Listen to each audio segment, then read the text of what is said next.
그때 저희 친정 오빠가 프랑스에서 유학을 하고 있었어요. 그래가지고 이제 오빠 하나를 믿고 이제 혼자 갔죠. 근데 프랑스가 제가 이제 공부하다 보니까 굉장히 고집이 센 나라더라고요. 프랑스는 가면 그렇게 많은 관광객들이 오는데도 영어가 잘 없어요. 표지판에. 자기 불어를 그냥 표지판에. 근데 영어는 잘 몰라도 느낌으로 따라갈 수는 있는데 프랑스는 정말 새로운 언어니까 그냥 한국 사람들이 이쪽으로 가면 이쪽으로 가고 그냥 출구를 따라서 느낌으로 가는 것 뿐이에요. 근데 그 나라 사람들은 절대 그거를 고치지를 않더라고요. 정말 자기만의 그 확고한 그게 있는 것 같았어요. 근데 저희 친정 오빠는 거기를 왜 갔냐면 원래 음악을 하고 싶어 했었는데 이제 아들이다 보니까 이제 음악을 못 하겠어요. 집에서. 그래가지고 달러 500만 원만 들고 공항에 거의 가출하다시피 가서 저한테만 전화 한 통으로 동생아 나는 프랑스에 가서 그 음악호를 짓는 건축가가 되겠다고 해서 정말 그러고 갔어요. 프랑스를. 가서 거기서 정말 맨 땅에 헤딩식으로 해가지고 파리 일대학을 다녔어요. 한 10년을 다녔을까? 다시 이제 왔는데 그때는 제가 26살 때 갔으니 또 오빠의 그 하숙집이 에펠탑이 보이는 하숙집에 있었거든요. 그러니까 관광으로 제가 간 게 아니라 정말 그냥 오빠네 집 방문하는 약간 그런 느낌으로 갔기 때문에 그냥 관광지로 다니는 게 아니라 프랑스의 이제 골목골목 그 여행하듯이 가는 게 아니라 그냥 집 앞에 산보 나가듯이 그게 한 달 동안 이렇게 하다 왔는데 제가 프랑스에 그렇게 당첨되고 갔을 때는 굉장히 큰 환상이 있었어요. 프랑스에 대한. 너무 아름답고 지금도 사실 그렇잖아요. 프랑스 하면 낭만 있고 예술이 꽃피우고 아마 저희 오빠도 무모하게 그래서 가지 않았나 싶습니다. 지금 생각해 보면. 그런데 오빠랑 같이 이렇게 한 달을 지내는데 너무 물 자체도 석회물이어가지고 마실 수가 없는 물이에요. 그렇기 때문에 그 물도 다 사 먹어야 되고 그리고 골목골목 일단은 너무 더럽습니다. 너무 더럽고 예, 쥐하고 그냥 생활한다고? 그리고 우리나라처럼 거리가 깨끗하진 않아요. 쓰레기가 다 쌓여 있고 그걸 또 치우지도 않아요. 정말 그렇게 더러운 나라를 왜 이렇게 전 세계인들이 예, 그 환상에 젖어서 네, 아직까지도 이렇게 방문을 하고 있나? 그때 사실 어린 마음에 굉장히 그게 충격이었었어요. 근데 제가 이 구절을 이제 하다 보니까 이 프랑스 시대가 굉장히 예술과 문화에 꽃피우는 시대가 있었잖아요. 루이 16세 시대에. 이때 보니까 이 시대의 가장 타락한 시대였더라고요. 근데 이거는 아마 저희도 이제 성경 공부를 하다 보면 사탄이 저희 눈을 가리기 위해서 굉장히 현란하고 굉장히 화려한 걸로 저희 눈을 가린다고 하잖아요. 아마 그러지 않았을까 싶습니다. 그래서 프랑스가. 근데 지금도 어떻게 보면 제가 이 공부를 하지 않았더라면 지금도 아마 유럽 여행을 가서 이 프랑스에 있는 이제 베르사유 궁전과 그런 걸 보면 그냥 아름답다. 너무 예쁘구나. 사실 그런 생각만 하고 왔을 것 같아요. 이게 역사적으로 어떻게 이렇게 꼽혔고 굉장히 많은 피와 그 전투가 있는 그 시대에서 꽃피웠던 그 시대인데 제가 아마 이런 성경 공부를 하지 않았더라면 그냥 마냥 그 멋진 곳 다녀왔다. 그리고 사진 한 장 남긴 걸로 굉장한 이제 유럽 여행에 뿌듯함을 남기고 왔겠죠. 그래서 제가 간단히 이 프랑스 시대가 왜 이렇게 현란하고 화려한 시대로 꼽혔는지 그리고 방금 제가 말한 대로 왜 이렇게 그 이면 속에는 굉장히 타락하고 지저분하고 왜 그런 시대가 열렸는지에 대해서 간단하게 설명을 한번 해보려고 합니다. 프랑스가 제일 처음에는 16세기에 종교 개혁자들이 이제는 성경을 백성들에게 공개하며 이를 유럽 각국에 보급시키려고 했습니다. 그런데 프랑스에서는 계속 계속적으로 성경을 배척을 하게 됩니다. 그럼으로써 프랑스가 혁명의 절정을 이루는데요. 근데 이 프랑스가 온몸으로 우리 성경을 부정하는데 이게 정말 신기하게도 성경 구절에 나와 있다고 합니다. 너무 신기하죠. 근데 거기 성경 구절에 보면 요한계시록에 예언이 되어 있는데 그들이 거룩한 성을 42달 동안 짓밟으리라. 내가 너의 두 증인에게 권세를 주리니 그들이 굵은 베옷을 입고 1260일을 애언하리라. 1260년 동안 이 우리의 성경을 굉장히 배척을 합니다. 그 기간 동안. 그래서 그리스도의 교회가 로마 교회의 핍박을 받는 기간을 1260년이라고 성경 구절에 나와 있는데요. 이 정말 너무 예언에 딱 들어맞게 정말 1260년이 딱 끝난 순간 이게 없어져요. 너무 신기하게. 그래서 지금 누가 나가셨나요? 그런데 1798년이 되기 전에는 이미 무신론자와 소돔의 음란이 나타난 것인데 여기서 소돔이라고 하는 곳은 성전에 나와 있는 제약의 도시인데 그 제약의 도시가 프랑스라고 또 나와 있습니다. 너무 신기하죠? 그 많은 나라 중에. 그래서 프랑스는 하나님의 존재를 부인한 유일한 나라라고 합니다. 그래서 프랑스에서는 그리스도를 십자가에 못 박은 나라이기도 하고요. 그리고 루이 14세 때는 이 성경을 믿는 그 백성들을 참양을 하고 참수를 하고 정말 어찌 보면 그럼으로써 베르사유의 궁전의 사치가 절정을 이루는 이걸 눈을 가리기 위한 하나의 그 도구로 정말 그 사치가 극에 달해요. 그래서 근데 너무 아이러니하게도 이 시대에는 정말 예술적으로 정말 그 인격이 좋고 인문학이 꽃피던 시대였어요. 근데 이런 생각을 가진 사람들이 어떻게 성경을 부정한 사람들한테 이렇게 냉혹한 짓을 했는지 싶을 정도로 너무 잔인한 행동을 많이 했어요. 그래서 그때는 하나님의 예배를 금지도 하였고 이제 휴일이 무시를 당하고 그때는 10일마다 이제 자기들 마음대로 바뀝니다. 그래서 10일마다 축제를 열어요. 근데 그 축제에서는 이런 우리가 가지고 있는 침례식과 선처식을 성찬식을 하질 않고 그냥 축제처럼 타락의 도시처럼 막 놉니다. 그때 영화 보면 물랑루즈가 있잖아요. 물랑루즈처럼 그냥 현란의 밤을 그냥 지내는 겁니다. 그러면 이제 저번에 교리 시간에도 이 장로님께서 그때 성경 공부를 해주셨을 때 우리는 죽었을 때 사망이 영원히 잠이 아니다. 우리는 우리 재림을 위해서 계속 나아가는 거라고 하셨잖아요. 근데 이 시대에는 그냥 사망을 하면 끝이다. 공포를 심어주는 거죠. 어떻게 보면.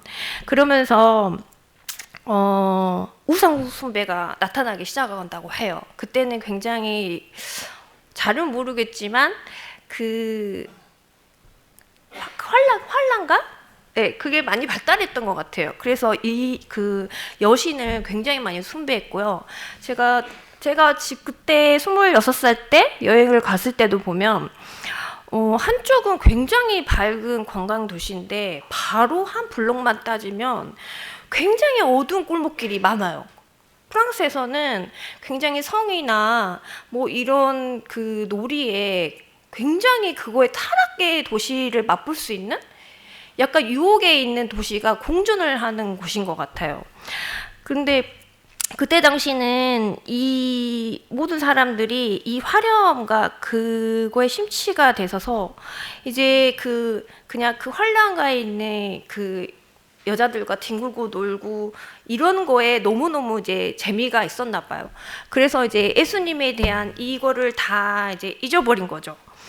그러다가 이러면 안 되겠구나 하던 사람들조차도 이제는 떠나게 됩니다. 떠나다 보니까 도시에서는 이미 이제 이 성경을 제대로 아는 사람이 점점 없어지게 되는 거겠죠. 그러다 보니까 프랑스에 남아있는 군중들은 이미 서로 시기와 질투와 서로 싸우고 치고받고 이런 행위를 하는 사람들밖에 남아있지를 않게 된 거예요. 그러다가 나중에는 제일 처음에는 왕조차도 이 제대로 된 교회를 믿는 사람들을 굉장히 처형을 많이 하고 이랬는데, 나중에는 그런 사람들이 다 떠나버리고 굉장히 건전하지 못한 사람들로 남아있는 이 도시에서는 나중엔 결국에는 그 사람들이 서로 증오와 이제 미움밖에 안 남아서 그 자리에 그 왕도 처형을 당하게 됩니다. 그러면서 잠시만요. 제가 읽다가 제가 써놓은 구절을 잠시 길을 잃어버렸는데요. 잠시만요.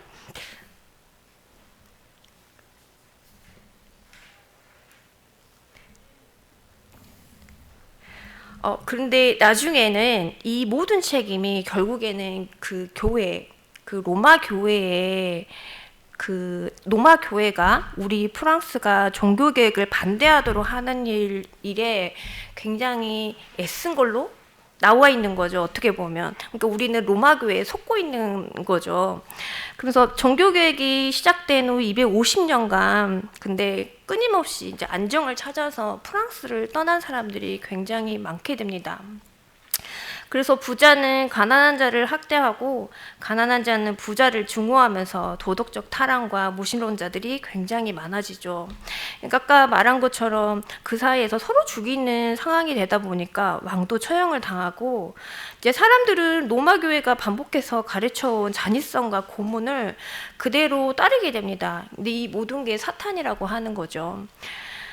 결국엔 성경이 금지하는 법이 프랑스에 통과가 되는데, 그래도 3년 후에 성경은 수백 개의 언어와 방언으로 번역이 됩니다. 이때 시기에 굉장히 인쇄술이 발달했다고 합니다. 덕분인지 그 덕분에 성경을 이제 전 세계인이 볼 수 있는 계기가 된 거예요. 그러면서 사람들이 이게 예전에 우리가 알았던 이 성경의 말씀이 틀리구나가 조금씩 깨우치기 시작했다고 합니다.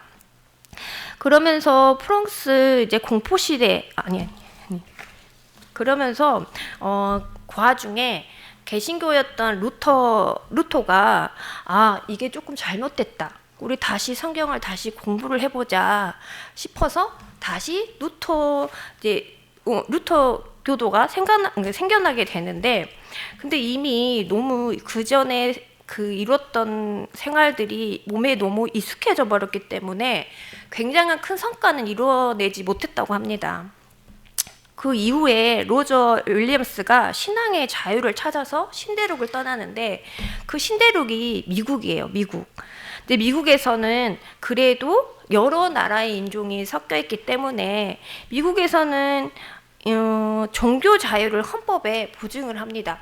그러니까 자기가 믿고 싶어 하는 그 교회의 신앙에 자유를 준 거죠.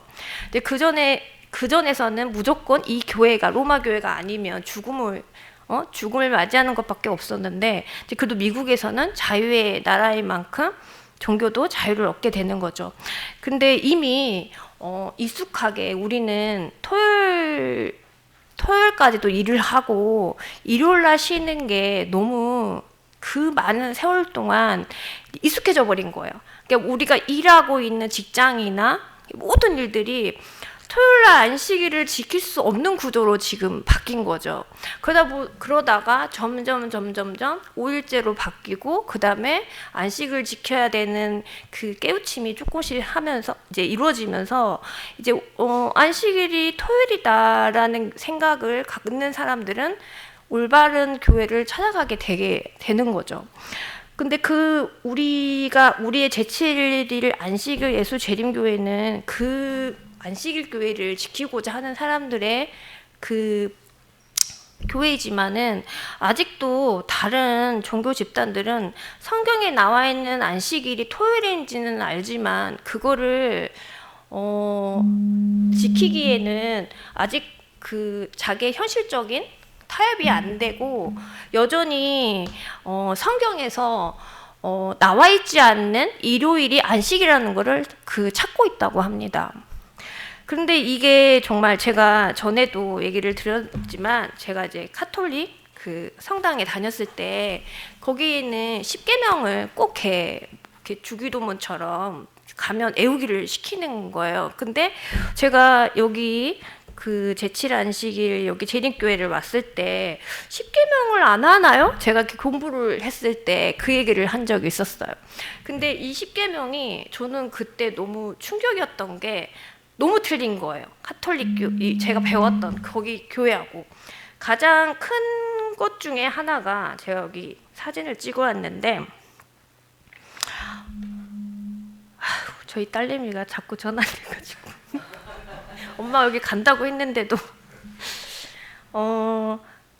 가장 큰 대목 중에 두 가지가 천주교에서는 빠져 있더라고요. 그 첫 번째가 우상을 만들지 말고 그것들을 섬기지 말아라. 이 말이 빠져 있어요.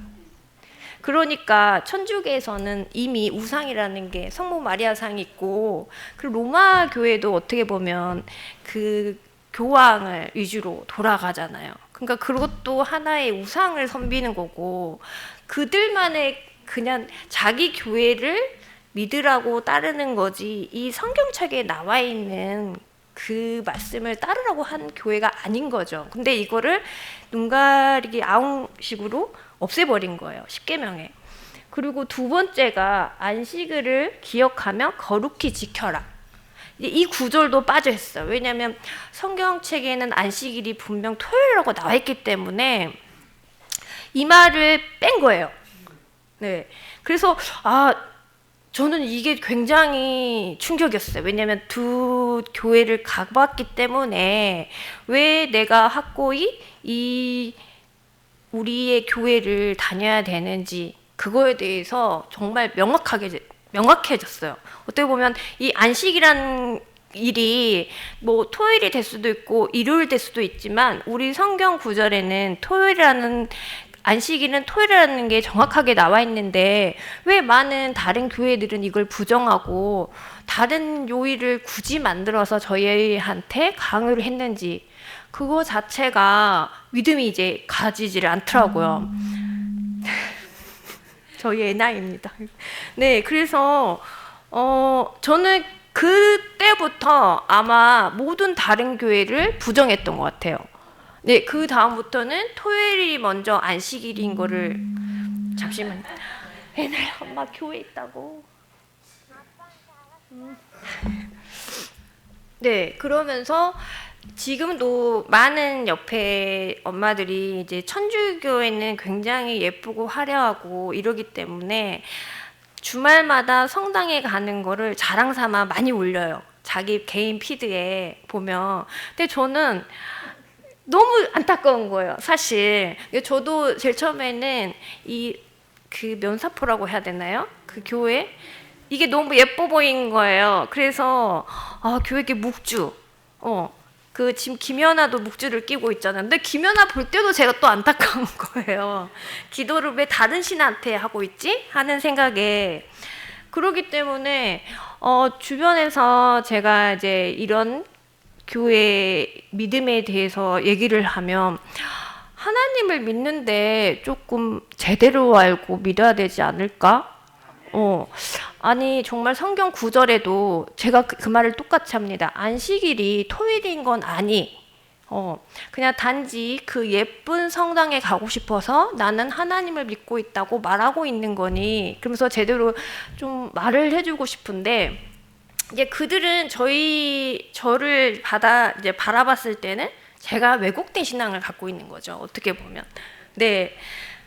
그런데 이제 그분들도 제가 구주에 대해서 사람 중에 이제 하나라고 생각을 하지만, 저도 이제 어느 순간 이렇게 모임을 가면, 왜냐면 제가 이제 교회를 나가게 되니까 이제 물어보게 돼요, 자꾸.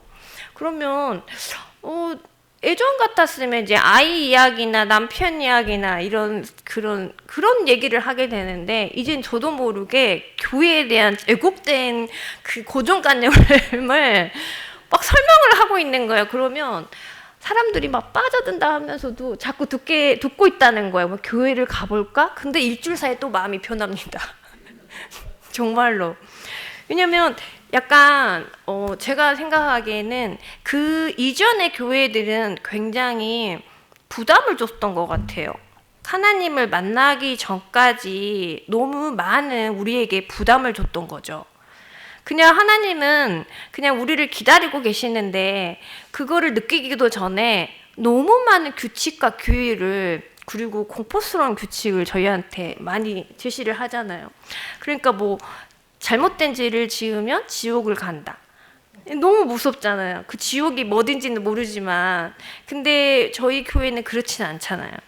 저희 교회는 하나님을 믿고 만약에 내가 살아생전 하나님이 오시지 않았더라도 제가 이렇게 땅속에 있는 동안에도 언젠가는 예수님께서 내려오셔서 저희를 데리고 가실 거라고 생각하기 때문에 죽음이 공포라고 생각을 하지는 않는데 일단 다른 교회들은 죽으면 나는 이제 지옥 가는지 천당 가는지 심판을 받아야 됩니다. 그렇기 때문에 얼마나 웃었습니까? 그렇잖아요. 그래서 교회를 왔는데 이제 이끌려서 왔는데 내가 만약에 잘못된 걸 하고 있으면 하나님은 알 거야. 이런 생각에 나는 지옥 가겠지. 그러니까 매번 고통스럽게 그냥 교회를 다니고 있는 거예요. 한마디로. 그래서 아니 그럴 필요가 없는데 하나님을 제대로 알고 성경을 공부를 했다면 이 죽음이 공포가 아니고 그리고 우리가 제대로 아는 안식일, 토요일에 안식일을 제대로 지키고 내가 믿는 하나님을 제대로 이해를 한다면 전혀 그럴 필요가 없는데 이거를 이제 굉장히 이제 남들한테 설명할 때 장황하게 30분 동안 떠들 일이 아니라 딱 두 줄로만 이제 간략하게 얘기를 합니다. 그러니까 어느 교회, 불교를 가든 어디를 가든 그 하나님이 계시하는 우리를 생각하는 그 안식일 기준이 어딘지 그걸 가장 먼저 한번 따져봐라. 근데 아무도 그 안식일이라는 자체를 아는 사람이 없어요. 그냥 일요일은 그냥 교회 가는 날로만 알아요. 그냥. 그래서 참 그 부분이 왜 이렇게 왜곡이 됐는지 제가 이 구절을 공부를 하면서 이제 알게 됐는데 저도 그동안에 있었던 생활들이 너무 익숙해져 버리면 변화하기 싫을 것 같아요. 이제 왜냐면 저희도 어차피 토요일 날 일을 해야 되는 직장인데 이제 토요일 날 쉬게 되면 수입이 줄게 되잖아요. 근데 이게 정말 큰 용기가 필요하거든요. 그렇기 때문에 이게 참 생각을 바꾼다는 게 내 생계하고 연관이 된다 그러면 쉽지가 않겠구나. 근데 우리 사회가 온통 그렇게 돌아가고 있다면 저라도 토요일 날 안식일을 지키는 게 과연 쉬웠을까? 이런 생각이 들더라고요. 그래도 감사하게도 점점 이제 재림의 날이 다가와서 그런지 저희가 이제 토요일 날 안식일을 지킬 수 있는 그 날이 많이 허용되고 있잖아요. 저는 그래서 되게 감사하게 생각을 하고 있어요. 그래서 저희 오늘 그 교과 공부는 제가 이제 고등학교 때 배웠던 이 역사, 세계 역사 이 공부가 그때는 이제 시험 보려고 외웠던 종교혁명, 뭐 프랑스 루이 16세, 막 이렇게 막 달락달락만 외웠던 거를 이제 신앙심으로 더해져서 공부를 해보니까 너무 재밌는 거예요. 그래서 사실 이렇게 두꺼운 책을 저한테 주셨을 때 과연 내가 이걸 잘 한 번에 읽을 수 있을까? 정말 이랬거든요. 근데 미루다가 저번 주부터 읽기 시작했는데 한 번에 읽혀지는 거예요. 왜? 그러니까 제가 고등학교 때 알았던 그때는 이해가 안 됐는데 지금이라고 그게 이해가 잘 되지 않았을 거 아니에요. 그런데 이게 종교의 마음으로 이걸 이해하려고 보니까 너무 쉽게 읽혀져서 제가 이제 저희 딸을 막 불렀어요. 너 세계사 공부는 여기서 하면 되겠다. 그 학원 가서 깜지식으로 외울 게 아니라 이 교회를 이해를 하면 너 세계사 공부는 다 끝나겠다. 제가 그 생각을 한 거예요. 그래서 제가 오면서 이제 마무리를 해야 되는데 이제 오면서 이거를 조금 그래도 다 아시는 내용이겠지만 제 경험담을 플러스해서 조금 재미를 주려고 했는데 잘 들으셨나요? 그럼 여기서 마무리하겠습니다. 감사합니다.